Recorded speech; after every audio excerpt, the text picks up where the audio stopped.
support, dan di sini ada Pak Bayu Andika. Ini adalah Direktur Bisdev di Refactory. Kali ini kita akan membahas kenapa sih harus ada intensive pairing refactory gitu ya. Nah, mumpung ada Pak Bayu, jadi Pak Bayu ini ide utama intensive pairing ini sebenarnya ada di Pak Bayu zaman dulunya ya. Jadi mungkin teman-teman yang pengen tahu ide utamanya seperti apa, mungkin Pak Bayu bisa cerita Pak. Ya, idenya itu sebetulnya awalnya kita sering ngelatih engineering, calon-calon engineering untuk perusahaan lain, di mana hasil lulusan kita itu akhirnya menjadi engineer di banyak perusahaan yang lumayan terkenal ya. Dari situ saya sebetulnya simpel aja, dari awalnya yang kita lihat perusahaan-perusahaan itu selalu nyari orang-orang yang lulusan IT, orang-orang yang IPK-nya tinggi dan lain sebagainya. Artinya padahal kalau menurut kita sendiri, kita ini sebagai praktisi di dunia pemrograman ini, kita juga bukan basicnya dari IT. Itu yang pertama. Jadi yang pertama, kita udah pernah ngelatih, itu faktor pertama. Faktor kedua, kita pengen untuk masalah prasyarat soal harus lulusan IT, harus IPK-nya sekian, cum laude dan lain-lain, itu kita hilangkan. Dan yang ketiga, kenapa harus ada IP? Karena bootcamp yang berbayar itu sebetulnya sudah nggak zamannya lagi. Kenapa nggak zamannya lagi? Karena ketika mereka membisniskan satu project, satu produk pendidikan, itu sama halnya kita membiarkan misalnya kayak kuliah itu mahal, SMA itu mahal dan lain sebagainya, sehingga yang bisa dalam artian mendapatkan pendidikan atau pelatihan itu hanya orang-orang yang punya duit. Nah, terus ngapain?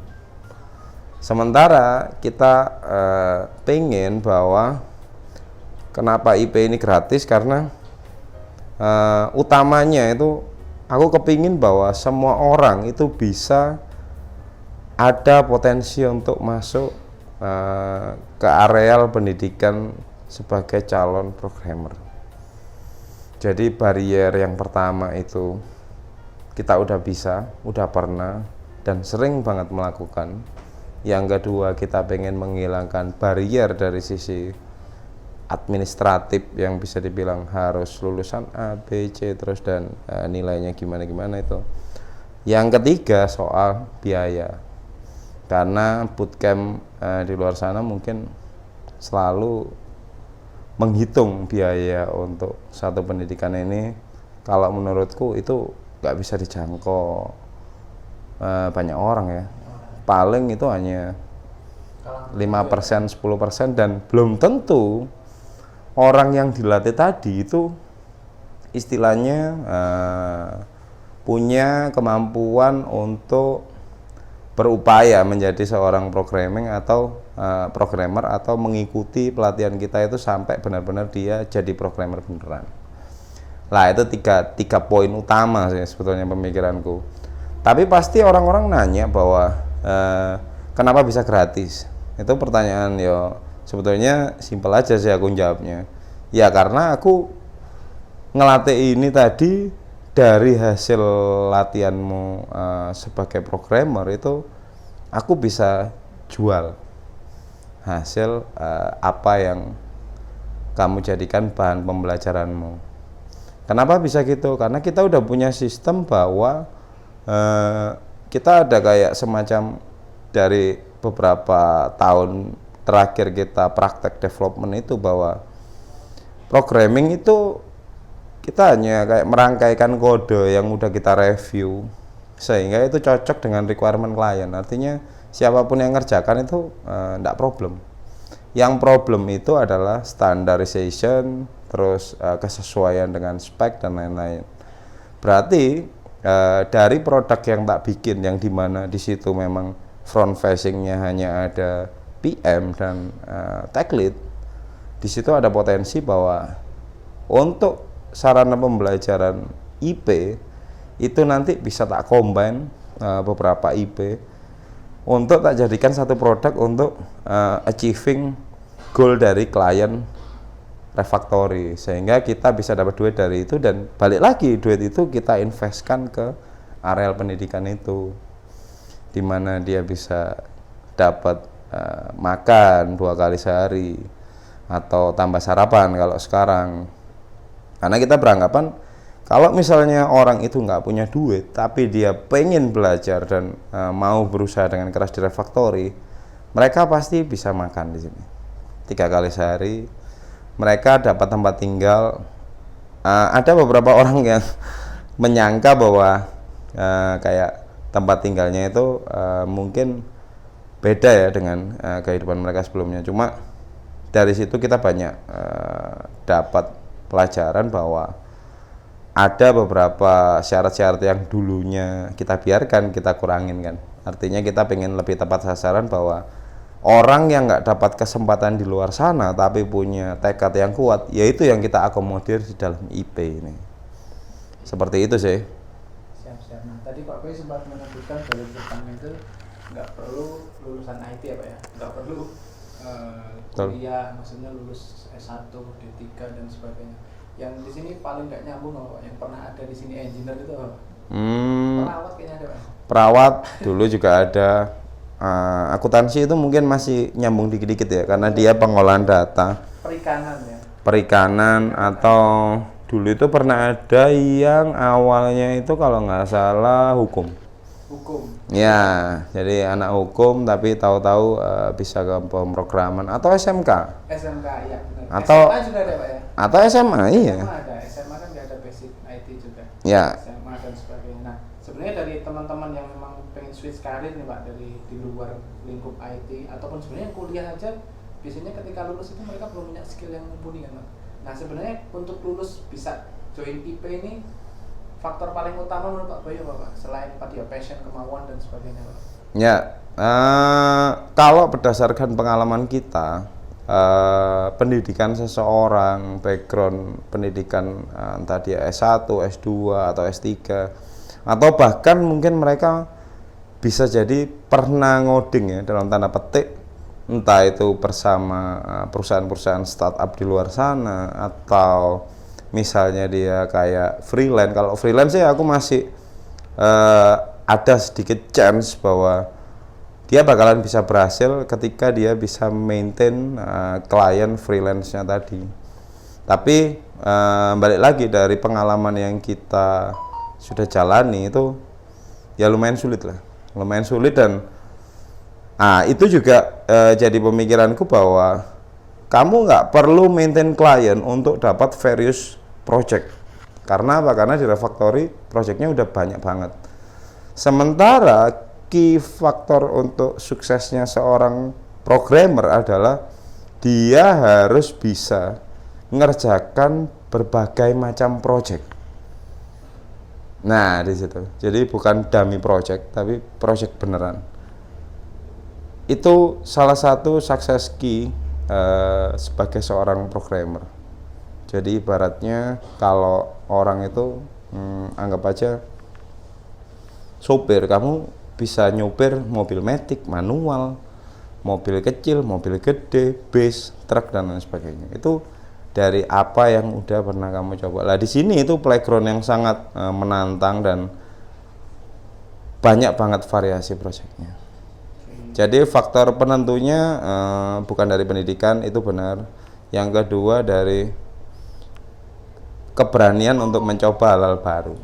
Selain dari tadi yang apa namanya attitude, kemauan, bekerja keras dan lain sebagainya. Modal utama itu adalah berani. Itu kenapa kita juga ada di seleksi itu ada psikotes ya Pak. Jadi kita pengen melihat karakter gitu. Ya. Jadi karakter yang tadi berani, nggak nyerah.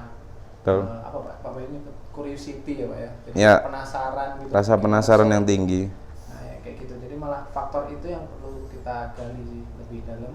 Betul. Apa teman-teman ini layak untuk belajar bareng kita kan gitu Pak ya. Iya betul.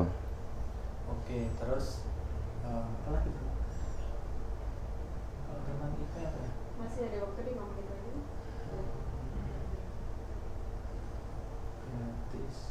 Oh ini Pak, Pak Bayu tadi sempat nyebut di sini banyak project ya Pak. Banyak project, terus anak-anak IP ini juga nanti akan belajar banyak hal. Kalau memang yang masih basic nih Pak, baiknya mereka ini belajarnya mulai dari apa Pak? Misalkan bahasa pemrograman yang sekarang banyak projectnya gitu, jadi biar mereka ini nyambung. Biasanya mereka nanya, Mas kalau aku dari basic, biasanya bahasa apa sih yang sekarang banyak projectnya gitu?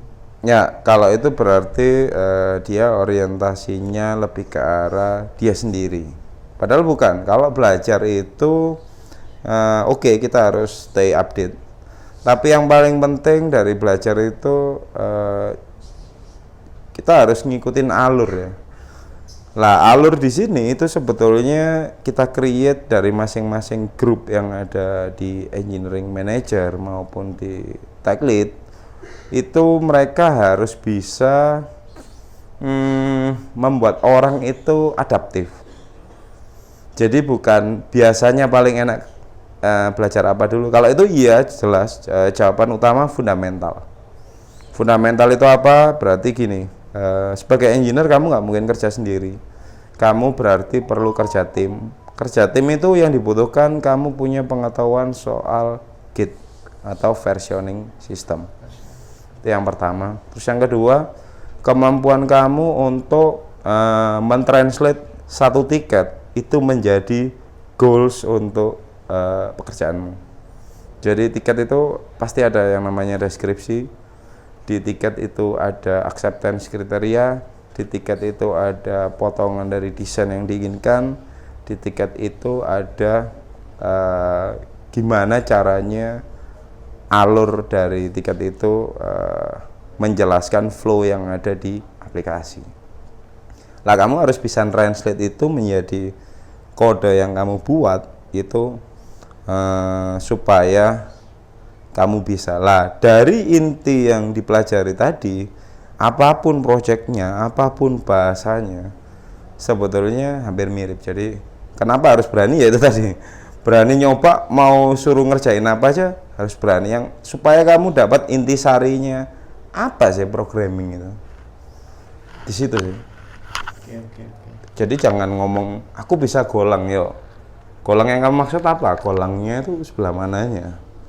Golang secara keseluruhan luas banget, nggak mungkin kamu belajar katakanlah 3 bulan nanti. Tapi prinsip kerja, the principle of Golang kayak apa, the principle of Node.js kayak apa, pendekatannya ketika kamu pakai Node itu apa, pendekatannya kamu pakai Go itu apa, kamu mau microservice itu kayak apa, sebagai pengembangannya si monolith itu apa sih advantage-nya, apa disadvantage-nya dari itu. Nah kayak gitu, kita lebih ke arah fundamental yang harus segera dikuasai dalam 3 bulan, dan juga intisari dari semua yang udah kita praktekkan itu berusaha diambil dalam 3 bulan itu. Kayak gitu sih. Ya. Kayak gitu teman-teman, mungkin konsep IP ini apa dan kenapa harus ada IP. Jadi sebenarnya konsep utamanya adalah membantu teman-teman semua ya.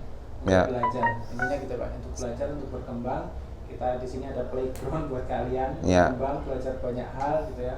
Dan di sini nggak ada biaya pembayaran tadi, jadi gratis semuanya.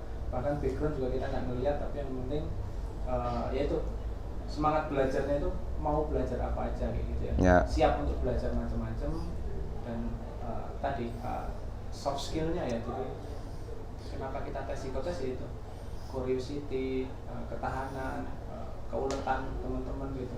Ya. Poinnya di situ adalah nggak ada sesuatu yang instan, harus tetap positive thinking, karena aku yakin pasti banyak yang mikir bahwa kenapa bisa gratis IP, kenapa bisa ini ya. Intinya bahwa itu kita pikirkan untuk orang-orang yang terbatas di luar sana, tapi yang memiliki tekad yang kuat. Di situ sih Refactory ada ya. Oke. Cukup untuk sesi kali ini. Nantikan sesi berikutnya untuk membahas lebih banyak tentang IP ataupun tentang BizDev ya. Jadi sampai jumpa di episode selanjutnya.